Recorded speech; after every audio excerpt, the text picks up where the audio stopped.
Computing రంగంలో భారతదేశంలో పెద్ద ప్రాజెక్ట్. 10,000కు పైగా ఉద్యోగాలు, 50,000కు పైగా ఇంటర్మీడియట్ మరియు ఇంధన సపోర్ట్ ఉద్యోగాలు. ఇది ఏపీని సాంకేతిక రాష్ట్రంగా మారుస్తుంది. సభ దీన్ని మద్దతు తెలపాలి. ప్రాజెక్ట్ ద్వారా ఐటీ పరిశ్రమలకు పెద్ద దారి తీయబడుతుంది. పెట్టుబడులు వస్తాయి. యువతకు కొత్త అవకాశం. ప్రతి జిల్లా దీని లాభాలు పొందేలా ప్లాన్ చేశాం అధ్యక్ష.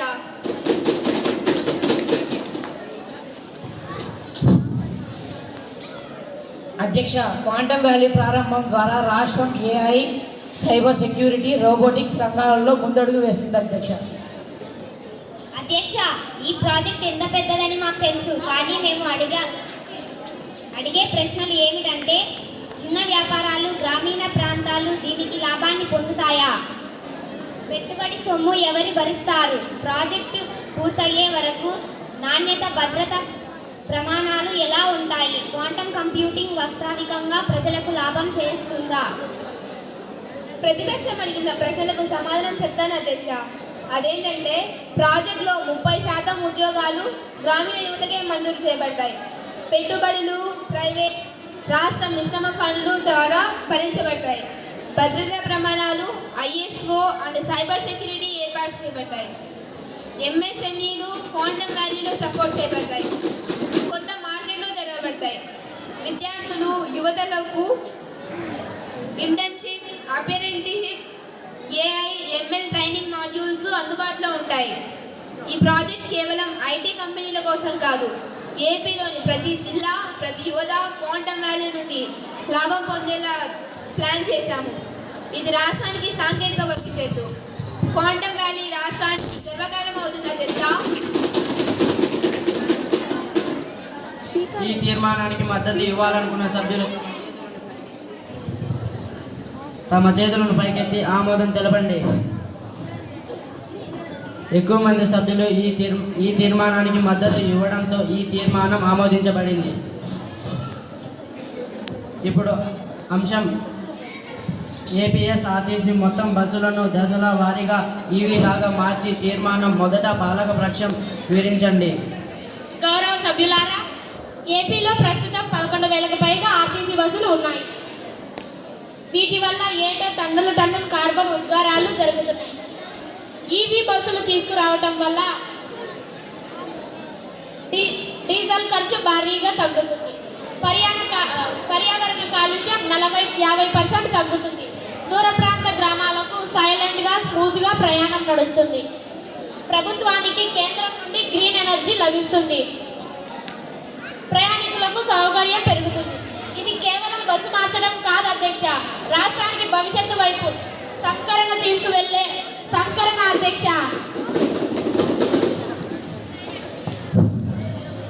అధ్యక్ష, మన యువత భవిష్యత్తు కోసం చేస్తున్న ప్రణాళిక ఇది. ప్రతి జిల్లాలో ఎలక్ట్రిక్ వెహికల్ ఛార్జింగ్ స్టేషన్లు ఏర్పాటు చేస్తాం. ప్రజల డబ్బు ఆదా అవుతుంది, పర్యావరణం కాపాడు.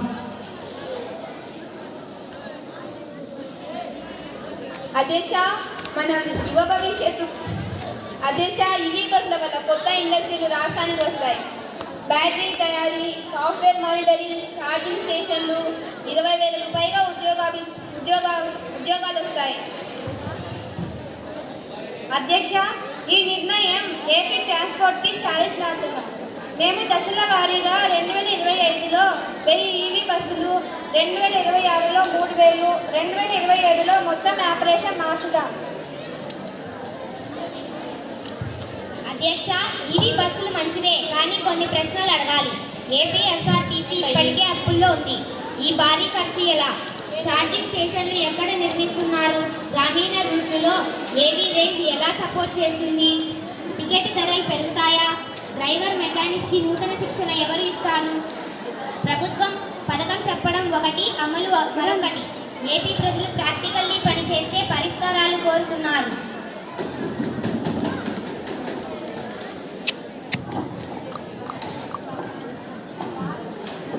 అధ్యక్ష, హఠాత్తుగా బస్సులన్నిటినీ మార్చేద్దామంటున్నారు అధ్యక్ష. ఆర్టీసీ ఆపరేషన్లో ఈ పెద్ద మార్పు ముందు ఒక కేసు రిపోర్ట్ అయినా ఉందా అని అడుగుతున్నాను అధ్యక్ష.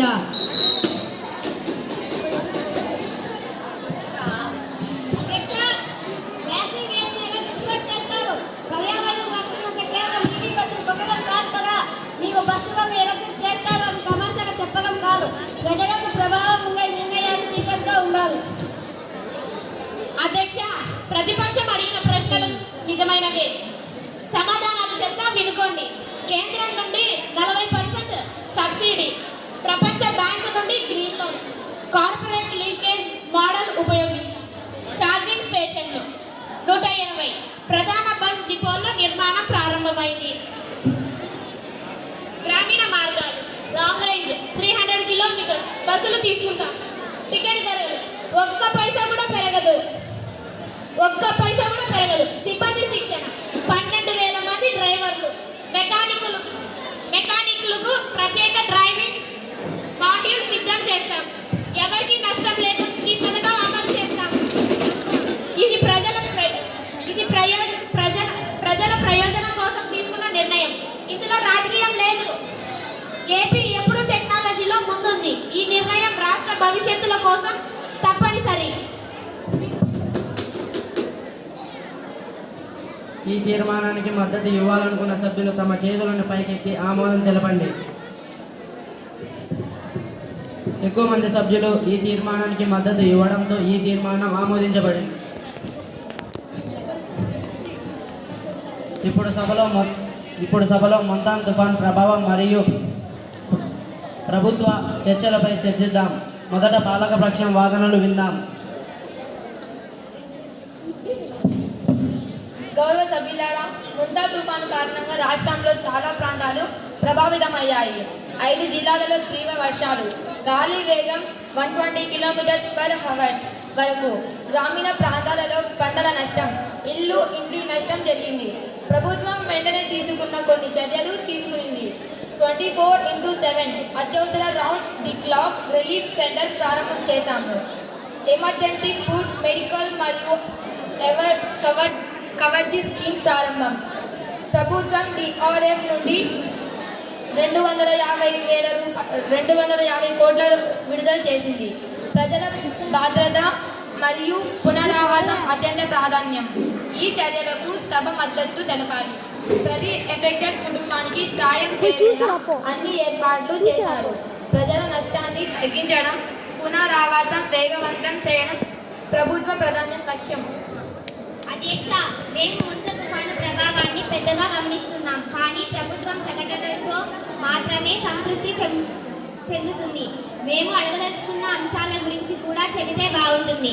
గ్రామీణ ప్రాంతాల్లో ఇప్పటి వరకు ఎంతమంది అఫెక్టెడ్? నిజమైన సంఖ్య స్పష్టమా? రిలీఫ్ సెంటర్లలో సరఫరా, ఆహారం, మెడికల్ సౌకర్యాలు తగినంత ఉన్నాయా? పంట నష్టం కోసం రైతులకు ఇచ్చే బీమా, సీడ్స్, ఫర్టిలైజర్స్ ఏ విధంగా అందుతున్నాయి? ప్రతిపక్షం కోరుకున్నది ప్రకటనలు కాదు, అమలైన పరిష్కారాలు. DRF నుండి 250 కోట్లు విడుదల అయినట్లు చెప్పారు.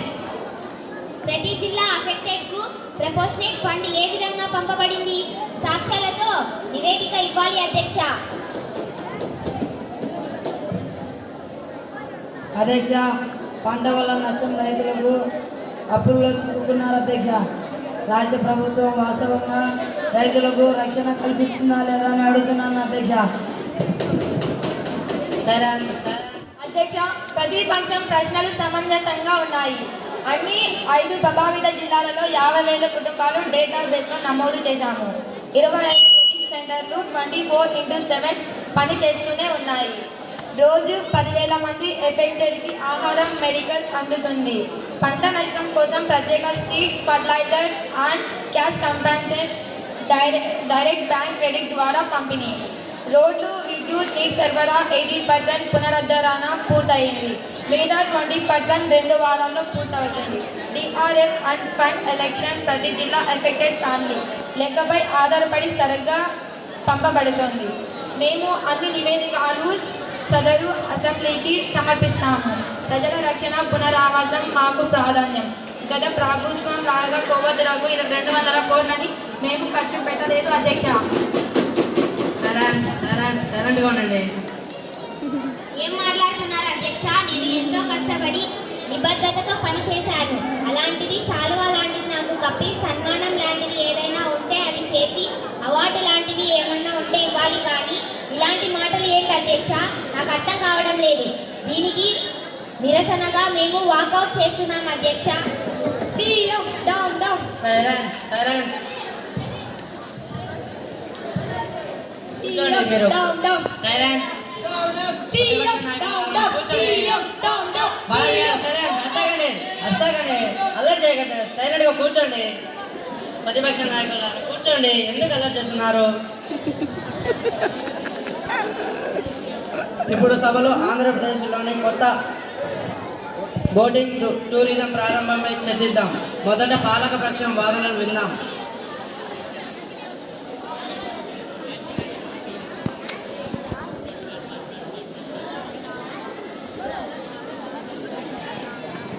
గౌరవ సభ్యులారా, ఆంధ్రప్రదేశ్లో కొత్త బోట్ టూరిజం ప్రాజెక్ట్ ప్రారంభం జరిగింది. స్థానిక ఎంఎస్ఎంఈలు, హోటల్, ఫుడ్, టూరిజం రంగాలు లాభపడతాయి. ఏపీ నదులు, సరస్సులు, తీర ప్రాంతాలు ప్రత్యేక ఆకర్షణగా ప్రాజెక్ట్స్ ఉన్న వాళ్ళందరూ కూడా మీ 10,000 పైగా, నేరుగా 30,000 పైగా పరోక్ష ఉద్యోగాలు వస్తాయి. సభ దీనికి మద్దతు ఇవ్వాలి. అధ్యక్ష, ఈ ప్రాజెక్ట్ ద్వారా ఏపీ పర్యాటక రంగంలో సుదూర వ్యూహం రూపకల్పన చేయబడింది. ప్రాంతీయ ప్రజలకు, యువతకు, ఎస్సీలకు లాభాలు వస్తాయి. ప్రతిపక్షం కూడా దీనికి మద్దతు చెప్పాలి. బోట్ హౌస్ టూరిజం ద్వారా రాష్ట్రానికి అంతర్జాతీయ గుర్తింపు వస్తుంది. ప్రకృతిని కాపాడుతూ కొత్త బిజినెస్ అవకాశాలు సృష్టించడం ఈ ప్రభుత్వ ప్రధాన లక్షణం. అధ్యక్ష, కొత్త బోట్ హౌస్ టూరిజం మంచి ఆలోచనే కానీ గ్రామీణ తీర ప్రాంత ప్రజలకు లాభం ఎంత? పర్యావరణ ప్రభావాలు, నీటి నాణ్యత, ఎకోసిస్టమ్ పరిరక్షణకు ఎంత దృష్టి పెట్టారు? సెక్యూరిటీ, బోధక సిబ్బంది శిక్షణ, సేవా ప్రమాణాలు వాస్తవానికి సరిపోతాయా? ప్రైవేట్ పెట్టుబడిదారులపై ఎక్కువ ఆధారపడడం వల్ల ప్రభుత్వ నియంత్రణ సరిగ్గా ఉంటుందా? ప్రతిపక్షం అడిగేది ప్రకటనలు కాదు, అమలు మరియు సురక్షిత పర్యాటక వ్యవస్థ. ఎంఎస్ఎంఈలు లాభపడతాయని చెప్పారు, కానీ గ్రామీణ చిన్న వ్యాపారులు లాభపడతారా? ప్రాజెక్టు కేవలం నగర మరియు ప్రైవేట్ పెట్టుబడిదారులకే లాభమా? అధ్యక్ష, ప్రతి టూరిజం అసెంబ్లీ క్లోజ్ చేస్తున్నాము.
కాలేదు